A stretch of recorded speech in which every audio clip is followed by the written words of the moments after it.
The emergency broadcast said to stay inside. I thought it was a joke. It started like any other night.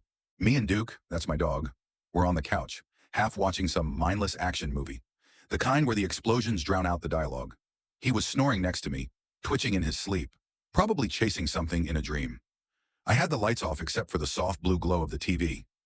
House was quiet, peaceful, one of those rare nights where everything feels okay. Until the screen went black. No fade, no static, just cut to black, like someone flipped a switch. Then came the tone. That awful, piercing tone, the one you hear during weather warnings. But this one was wrong, longer, deeper. It made Duke lift his head and growl. He never growls at the TV. White text appeared on screen. Emergency broadcast system. Mandatory stay-in-place order. Attention. This is not a test. A hostile entity classified as an alternate has been confirmed to be active in your area. Please follow these instructions carefully. Lock all doors and windows immediately. Turn off all lights. Do not look outside. Do not answer the door, even if the individual appears to be someone you know. Do not attempt to leave your home for any reason. Avoid all mirrors and reflective surfaces. Remain calm. Await further instructions. Then it repeated, 3 times. Same monotone voice, like it was stitched together from old broken audio tapes. I sat there frozen, heart thudding in my chest. And then, just as suddenly, the movie came back on like nothing happened.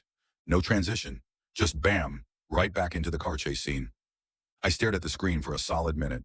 My first thought was some kind of prank or hijack. You hear about that stuff online, hacked broadcasts, weird internet projects, viral stunts. I even laughed a little nervously. Duke was still on high alert. He was still staring at the screen, ears pinned, tense, alert. So I shrugged it off, maybe a weird local signal thing. We continued watching the movie like nothing happened. Duke eventually curled back up, and I tried to focus on the dialogue. Then, a few minutes later, we both heard it. A sound from outside, and not loud, not sharp, just strange, like someone dragging something heavy across the pavement. Not quite a footstep, not quite an object. Slow, deliberate, rhythmic. Duke sat up instantly, ears forward, a low growl vibrating in his chest. I muted the TV. Nothing but silence. 3 slow hits against the back door. I live alone. Nobody should be back there. I stood up, heart pounding, and made my way to the kitchen. Duke stayed behind, tense. I didn't blame him. I flipped on the porch light. Nothing, no one. I opened the back door just a crack, peered out. Just the yard, still and empty. The motion light didn't even come on. That's when I noticed something. A door creaked open, not outside, inside. It came from down the hall, the guest room. I hadn't opened that door in days. I stood there frozen. Duke was up now, pacing in small circles like he didn't know whether to bark or hide. Hello? I called out, trying to make my voice sound normal. Silence. Then a voice answered from the hallway, soft and familiar. It's just me. It's Aunt Lisa. I felt my blood go cold. My Aunt Lisa died in a car accident 2 years ago. Why are you acting scared? She said again. It's me, sweetheart.